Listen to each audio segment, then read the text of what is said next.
ডেভেলপমেন্টটা কাদের জন্য? যারা হচ্ছে ডিজাইন ভাল লাগে না, যারা হচ্ছে মানে বেসিক্যালি লজিক্যাল জিনিস বা ফাংশনাল বা স্ট্রাকচারাল জিনিসে পছন্দ করে, তাদের জন্য হচ্ছে এই ব্যাকএন্ডটা, মানে যাদের ডিজাইন পছন্দ না তাদের। ব্যাকএন্ডের জন্য বিভিন্ন টেকনোলজি রয়েছে, যেগুলো আমরা জাভাস্ক্রিপ্ট শিখতেছি, তো আমরা জাভাস্ক্রিপ্টে যে ফ্রেমওয়ার্ক বা টেকনোলজি রয়েছে বা ওগুলো শিখে কীভাবে আর কি আমরা মানে কিপটামি করে বেসিক্যালি মানে অল্প জিনিস শিখে বেশি কাজ করা যায়, সেরকম জাভাস্ক্রিপ্ট কীভাবে আর কি আমরা ব্যাকএন্ডটা কভার করতে পারি, সেটা হচ্ছে নোড.জেএস রয়েছে। নোড.জেএসটা কি? Node JS is not a programming language, not a framework. এটা কোনো প্রোগ্রামিং ল্যাঙ্গুয়েজও না, এটা কোনো ফ্রেমওয়ার্কও না। নোড.জেএসটা হচ্ছে it's run time environment for JavaScript. এই কাহিনীটা খুব ইন্টারেস্টিং। নোড.জেএসটা যখন আবিষ্কার করা হয়, তো এর আগে হচ্ছে আপনার বিভিন্ন ব্রাউজারের জন্য বিভিন্ন রকমের হচ্ছে আপনার রান টাইম এনভায়রনমেন্ট ছিল। রান টাইম এনভায়রনমেন্ট কি? তার মানে আমরা যদি সহজ ভাষায় বলি, জাভাস্ক্রিপ্টে যখন আমরা কোনো একটা ব্রাউজার বা কোথাও লিখি, যেমন আমরা গুগল ক্রোমে লিখি বা আইডিতে লিখি, বেসিক্যালি আমি যদি বলি আইডিতে লিখি, কিন্তু এটা রান করি কোথাও কোনো একটা ব্রাউজারে, ধরা যাক এটা আমরা গুগল ক্রোমে রান করি, অথবা হচ্ছে গুগল করে এটাকে চালাই, বা এটা হইতে পারে ফায়ারফক্স হইতে পারে বা সাফারি হইতে পারে, যে কোনো কিছু হইতে পারে, ঠিক আছে? তো এরকম বিভিন্ন রান টাইম এনভায়রনমেন্ট রয়েছে, এক একটার জন্য এক এক রান টাইম এনভায়রনমেন্ট। তো গুগল ক্রোমের যে রান টাইম এনভায়রনমেন্টটা ছিল, ওইটা ছিল খুবই ফাস্ট, এবং এইটা মানে ওরকম প্রবলেম ছিল না, এবং ওই যে এনভায়রনমেন্টটা ছিল এটা খুবই আর কি ওপেন সোর্স ছিল, ঠিক আছে? তো ওইটাকে আর কি চেঞ্জ করে মডিফাই করে আর কি নোড.জেএসটা বানানো হয়। ওই স্টোরিটা বলবো নোড.জেএসটা যখন দেখাবো সেদিন।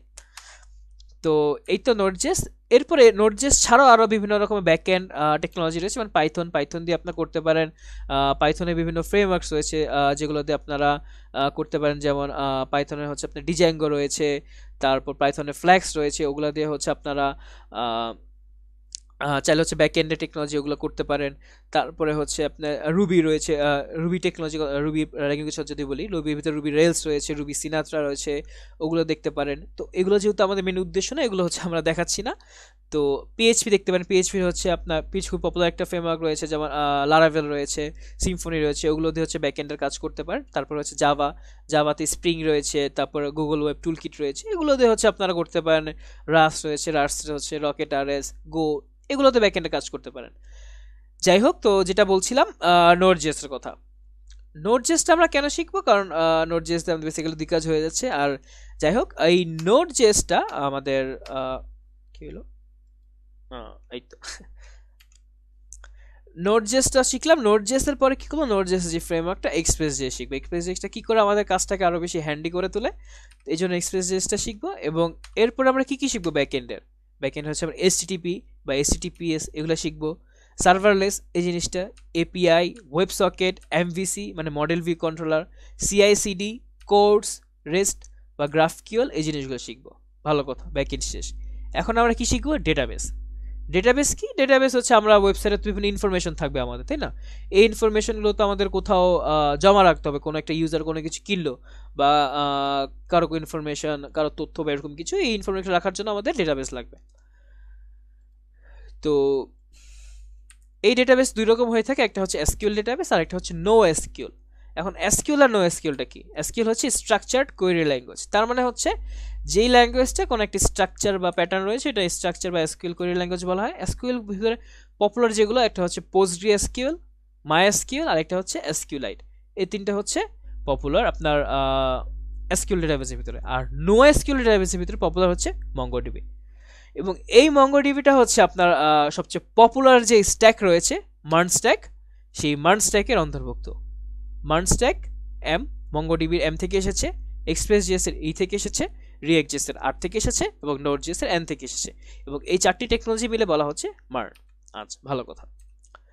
তো এছাড়া আর বিভিন্ন এসেনশিয়াল জিনিস শিখবো, যেমন হচ্ছে অথেন্টিকেশন শিখবো।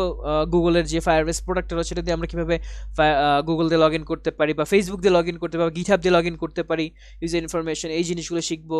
তারপরে পোস্টম্যান হচ্ছে একটা টুল, এপিআই টেস্টিং টুল, এটা কীভাবে এপিআই টেস্ট করতে পারি, এই জিনিসটা শিখবো।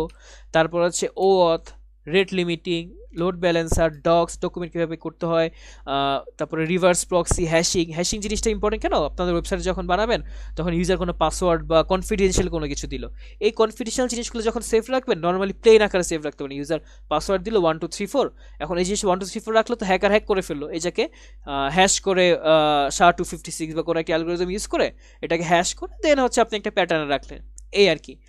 তো এই ভিডিওটা এতটুকু ছিল। এই ভিডিওতে মূলত আমরা ওয়েব ডেভেলপমেন্ট বা ওয়েব ডেভেলপার হওয়ার জন্য আমরা কমপ্লিট গাইডলাইন দিলাম, কিভাবে হচ্ছে ফ্রন্ট এন্ড কমপ্লিট করতে পারেন, ব্যাক এন্ড কমপ্লিট করবেন, ফ্রন্ট এন্ড ব্যাক এন্ড এবং ডেটাবেস সব কিছু মিলে একজন ফুল স্ট্যাক ওয়েব ডেভেলপার হতে পারেন।